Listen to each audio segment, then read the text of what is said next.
Star Wars has given us some of the most iconic villains in cinematic history, but who stands out as the ultimate villain? Today I'm ranking every live action Star Wars villain from the least menacing to the absolute best. Sorry guys, this list is strictly for the big screen and live action shows. Let's dive right in with the worst of the worst. At number 19, the head of the Pike Syndicate.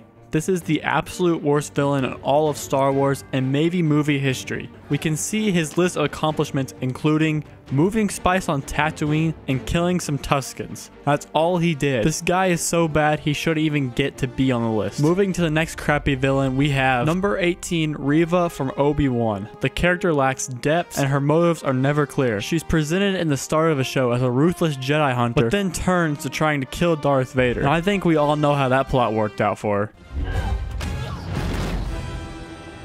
Yeah, the answer is it did not work out at all, as she gets walked like a dog by Vader, who stabs Reva with her own lightsaber. The only strong part of this character has to be her stomach, because she survives getting stabbed not once, but twice. Now those are some abs of steel right there. In the number 17 slot, I've placed Supreme Leader Snoke. In The Force Awakens, this dude was a solid villain with amazing potential. I mean, just look at this. Then in The Last Jedi, we see his screen time go up, and he was getting me pumped up that the sequels might have a great villain. It was awesome seeing him choke Hux through a projection, the epic throne room he had, him absolutely bullying Rey without getting out of his seat. At this point, I knew the next movie was going to have an epic duel between Snoke and... Oh, never mind. Looks like he just got sliced in half. So much for that character. I just wonder who the villain for the last movie is going to be. Hope they don't bring back some villain like Palpatine. Are you kidding me? Anyway, at number 16 is Dryden Voss from Solo. This guy is really the most average villain in all of Star Wars. For starters, he clocked in just over 10 minutes of total screen time, and about half of that was the fight that he got killed in. What he did have going for him was he was top dog of Crimson Dawn. For me, he is nothing special, but he's still a solid villain overall. Better than the ones before him for sure. He is, however, not better than number 15, the Grand Inquisitor. The Grand Inquisitor was a former temple guard in the Jedi Order, which made his fighting skills elite. Another elite part of his character was his intimidating presence. Why he is so low on this list is due to his early defeat. As we saw in Rebels, a young Ezra Bridger was no match for his skill, but Kanan, with some help from the dark side, was able to best him, leading him to kill himself out of fear of the top tier villain, Vader. At number 14 is the big fella, Jabba the Hutt. The best evil trait Jabba possesses is his clear power over Tatooine in different criminal networks, which we see throughout the original films, as he is able to use his power to go freeze Han Solo. We also see this as he was able to capture the main crew of the original movies, but that is where everything goes bad for him. His ego made him underestimate Luke, and well, you can see how that turned out for him. He is definitely one of Star Wars' most iconic villains due to his looks, but he was killed too easily to be higher than any other on this list, such as number 13, the bounty hunter Cad Bane. If you've ever seen the Clone Wars, you're probably cussing me out right now, but hear me out just for a second. Cad Bane is simply a bounty hunter, not a supervillain. I debated it not putting him on the list, but this man was crazy enough to break into the Jedi archives and was also able to hold himself in a 2v1 versus Obi-Wan and Quinlan Vos. I personally did not like his death in a Boba Fett, but I guess he was old, so it kind of makes some sense. I still don't like it though. But even with that impressive resume, he never did any of it for power, but was simply there for the money. He wasn't like an Imperial officer trying to gain power and control the galaxy like number 12, Lieutenant Supervisor Dedra Meero from Andor was trying to do. Dedra Meero, in my opinion, is slept on as a terrifying villain. Her intelligence and ambition makes her a serious problem to any who oppose her. She was able to figure out that all the attacks from Luthen were connected and not just random. She's also not afraid to use torture tactics to get what she wants, as we can see what she does to Bix. Her only weakness, which is a major one, would be her fighting skills. We can see from this battle on Ferrix that she is not cut out for the battlefield. I am, though, very excited to see Andor Season 2, and I believe with that new season, she can reach a higher spot on this list. At number 11 on this list, I have placed Count Dooku. Dooku was obviously a skilled fighter, as he was trained by Yoda, but he was also smart and charismatic to go along with his power. This combined made him a very elite political figure, as he was the head of the Separatist Alliance. So, why did I place him so low on this list? The answer is that all he ever achieved was being a pawn of Palpatine. He never had sole ownership of the Separatists, as Palpatine was bossing him around the whole time. In lightsaber combat, his greatest achievement was cutting off young Skywalker's hand and slicing up Obi-Wan a bit, at least in live action. This man had some crazy fights in the Clone Wars though. He also got whooped by Yoda in Attack of the Clones, and later lost his head to Anakin in Revenge of the Sith. Dooku had crazy potential to be a great villain, but unfortunately, he was just a pawn for Palpatine. Side note though, his lightsaber is sick, so that counts for some points. Entering into the top 10, we have a mechanical being whose name is Chopper. His war crimes consist of property damage, conspiracy with war criminals, falsifying documents. Oh, this is the wrong machine. Number 10 actually goes to General Grievous. This villain has only one focus, and he is good at it. All he wants to do is add a lightsaber to his collection, and throughout all the movies and shows, does a good job of it. In canon Star Wars, we can identify his Jedi kill count at 16, and if you look into Legends, it will go way much higher. He is pretty much a Sith, just without any Force abilities at all. As for why he's not higher than other guys ahead, comes down to his ego gets in his own way. In Revenge of the Sith, we see he has Obi-Wan completely surrounded and could have just easily killed him, but wanted to do it himself. And well, that did not turn out well for him at all. The number 9 slot on this list will go to director Orson Krennic. Director Krennic is a severely underrated villain in somewhat an underrated movie, which is Rogue One. I could talk for a while why Rogue One is the best thing Disney has produced, but one of the reasons it's great is due to Krennic. We can see his crazy ambition from the start of the film and how he can manipulate others to get himself more power.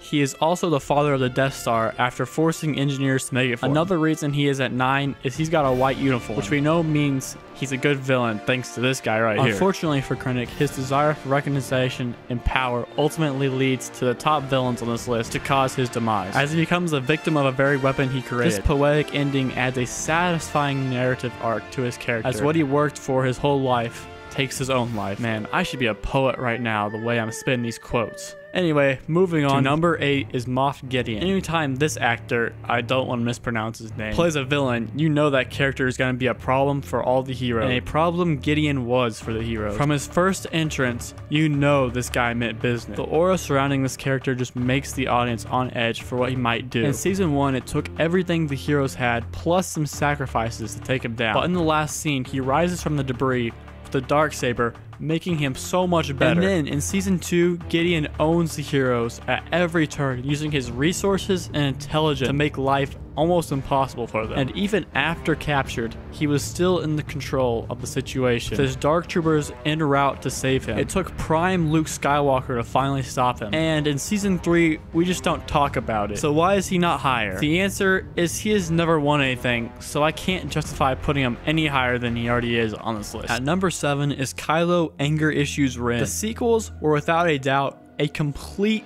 dumpster fire of a trilogy. Out of this trash, though, did come the gem of Kylo Ren. His introduction in The Force Awakens was nothing short of elite, especially right here when he shows us his powers, stopping the bullet. He also has a cool lightsaber design and mask design, and being a villain and having style go hand in hand. He is placed at 7 due to the fact that he did come back to the light side, so that lost him some points. The number 6 slot will go to the biggest Obi-Wan hater in all of Star Wars, Darth Maul. First off, just look at him. The dude has got the swag of a killer villain. Even his colors are plain evil. If you saw Maul with no context, you would know that he is a bad dude. His fighting skills are also elite, as we can see in the second best duel in all of Star Wars. Even after getting sliced in half, the guy survives and becomes even stronger, all fueled by hatred for Obi-Wan. He then proceeds to wreak havoc in the Clone Wars, destroying many opponents standing in his way. He also casually took over Mandalore and started Crimson Dawn, survives Order 66, and comes back in Rebels to continue destruction and his path to finding Obi-Wan. Then to put a poetic bow on Maul's life,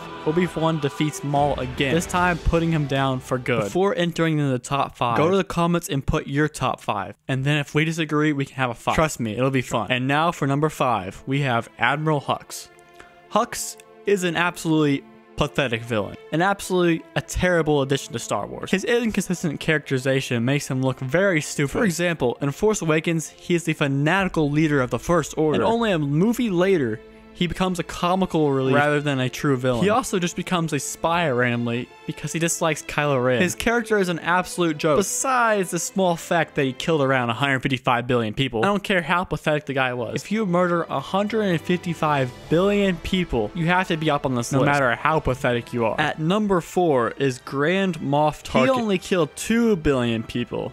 which is still a lot, but he is hired because he is actually a terrifying villain. He is not driven by rage or brute strength, but by cold, rational decision making. Many other villains on this list, if not all, could easily kill him in a fair 1v1 battle, but despite that, Tarkin is able to control Vader. Tarkin's power is so high that only the power of the Emperor was higher. For example, he was able to take the Death Star from Krennic and make it his own battle station. Even with little screen time compared to the bigger villains, Tarkin was able to own every scene he was in, striking fear into the audience of what he might do next. Unfortunately for him, his confidence in the Death Star led to his untimely end, as he blew up into a million pieces. Going into the top 3 greatest Star Wars villains, we have Grand Admiral Thrawn. However much Tarkin could take over a scene, Thrawn can do it 10 times better. Thrawn's calm and composed nature contrasts sharply with more rage-driven villains in Star Wars. He rarely loses his temper and maintains a cool, calculating demeanor, even in the face of defeat. This makes him appear more formidable and in control, enhancing his villain presence. He is also a strategical genius in every way. He is always 3 steps ahead of whoever opposed him and could figure out things just by looking at his enemy's art. Unlike Tarkin though, Thrawn wasn't just a mind, but he could flat out fight too. He's also dropped crazy quotes like these. What was first just a dream has become a frightening reality for those who may oppose us. His only weakness is unfortunate appearances of crazy strong space animals getting his way at the last second when victory is in his hand. After Ahsoka, he is now back in the picture, and I'm hoping Disney doesn't ruin him like many other characters have been ruined. In the runner-up, I have placed Darth Vader. First off, Vader is the most iconic character in all of Star Wars. You could ask someone who knows nothing about Star Wars, and they would know who Darth Vader is. To make it even more clear why he's an elite villain is that the whole first 6 movies were about him. Vader has a very complex backstory, making him more than just a random villain. We can see him go from the hero to the villain. That just adds to his character. Also, unlike many one-dimensional villains, Vader is a character with internal conflict. His struggle between his kid and his commitment to the dark sides adds complexity to his actions and motivation. Besides all that, he is still a terrifying villain. The Obi-Wan series showed this when he killed, or should have killed, Reva with her own weapon, and when he murdered innocent civilians in the street, because why not? Vader's powers were matched by none, making anyone who opposed him good as dead. For evidence of this, just look at this scene in the background. It was a good thing Obi-Wan nerfed him, because he would have been unstoppable with all of his limbs. While Vader is clearly the most iconic villain, he is not the greatest. Because the greatest villain in all of Star Wars is a terrifying menace, Jar Jar Binks. Nah, I'm just kidding. It's obviously improper. There's not much to prove here. First off, to gain his power, he created a blockade to make the Chancellor seem weak so they could call for a re-election of the Chancellor, and his plan worked, making him the leader of the Republic. Next, he started a war to justify clones fighting with the Jedi, and he also got wartime power in the process. He then manipulates Anakin, who saves him from the attack from Mace Windu, and proceeds to use the clones to take down the only real threat to his power, which were the Jedi. And with the Jedi gone, he proclaimed himself Emperor and took complete control of the galaxy. There is no villain on this list that compares to the power of Palpatine. I'm also just going to ignore his return in the last movie because it is stupid. And you know what else was stupid? Not subscribing. Hit that button right now. Alright, bye.